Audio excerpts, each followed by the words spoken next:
Alright, what's going on?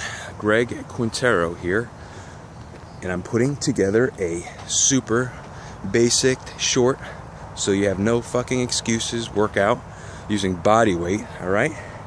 We're gonna put a couple exercises together, which means coupling, so it's two. So you'll work a total of 5 exercises. I'm here at a park just to show that you can basically work out anywhere. Doesn't have to be home, doesn't have to be at a fucking gym. You can use a playground. And the only other thing you'll need is a set of bands, mostly just for back work, rowing, because like I said, this is a basic workout, and it's going to be mostly for newbies or people getting back into it that are super out of shape maybe, so they may not be able to do a pull-up or other rowing variations. So the next best thing is a band movement. All right, so let's get right into it, start showing examples. First one I have is a basic push-up. Like I said, it's going to be elevated for most of you guys. If you can do regular push-ups, go right ahead. Everything's always the same, keeping the body aligned and so forth. I'll show an example. If this example is too advanced for you still, you need to raise yourself up. Obviously, if you're here or somewhere else, you can use a chair, you can use the slides, one of the platforms, whatever it is, to raise yourself up, put your hands up higher so you can get a better, you can keep your form better and you don't crap out on yourself because you're a little too weak. All right, so same thing, no matter what your variation is, screwing your hands in, they're about shoulder width apart, body is tight, squeezing your butt, squeezing your abs, squeezing your core, head shoulder, head straight, not down or up, no slouching, no up in the air. You come on down, the second you touch, you explode up, down, up. When you're coming back up, you never bring your shoulders out of position. By screwing your hands in, you're putting your shoulders, you're locking your shoulders and putting your elbows in good position, keeping your elbows tight to the body. So when you come down, when you're coming back up, you do not want to come out of position by overextending. Keep those shoulders straight and nice and in position. All right, you come down, boom, boom, getting a nice rhythm, and get your reps in. All right, what we're going to couple the push-up with is a stiff-legged deadlift, single and double. All right, most of you, this might be something new, and balance and coordination are a big part of this one. So keep that in mind. Don't get disgruntled over not being able to do it or falling all over the place. Worry about your form. Don't speed the movement. Just get the right reps in. Keep your form in check. Let's elevate it. All right. Like I said, stiff-legged deadlift, single and double. All right, here we go. So what you're doing, it's a hip hinge movement.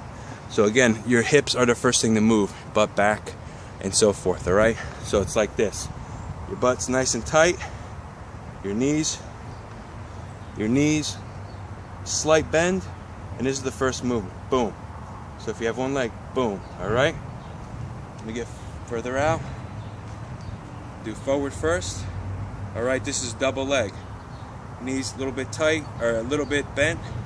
You come down till your back is about parallel and you come back up. All right, side view, hip hinge, ass goes out, knees are bent, lower back is nice and natural arch, head straight, back is straight, as far down as you can go without rounding. You don't want to come out of position, and then back up. All right, that's double leg. Now your single leg. You put your foot out. You put your foot out for balance if you have to.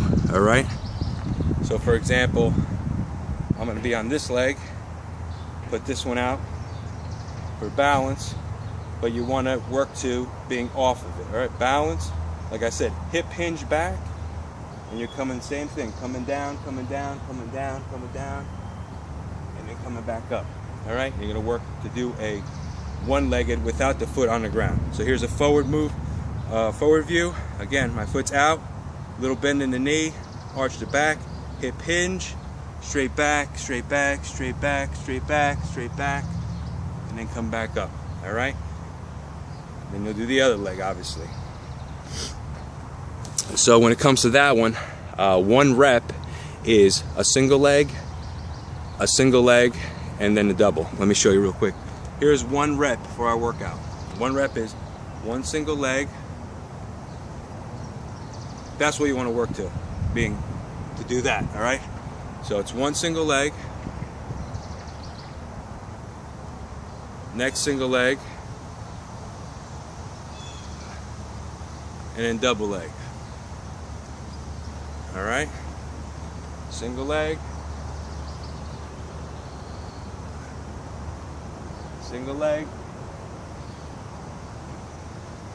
double leg. All right? And like I said, it's a lot of balance, a lot of coordination. Don't get disgruntled. I was even wobbling. It takes practice, but when it's harder, you have to do it more. When you suck at it, you do it more to get better. That's what's going to make the big improvements in your workouts and in your fitness level. So you're going to do both of those together. All right. The next 2 are a rowing movement and a squatting movement. All right. So what we're going to do is going to put them both together, but we're going to show it. All right. So here's your rowing. Let's see if I can set this up. Super basic. All right.